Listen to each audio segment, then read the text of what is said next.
പരിഹസിക്കരുതെന്ന് പറയൂ വാരമ്മവ.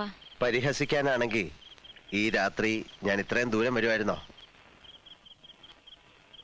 കാര്യമായിട്ട് തന്നെ ആ ചിലങ്ക കെട്ടിക്കൂടെ?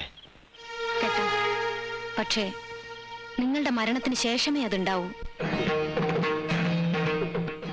എന്നും എവിടെയും തോൽക്കാൻ എനിക്കിത്തിരി പ്രയാസമുണ്ട്. ഈ കാര്യത്തിലെങ്കിലും ആർക്കും നഷ്ടമില്ലാതെ ജയിച്ചോട്ടെ ഞാൻ.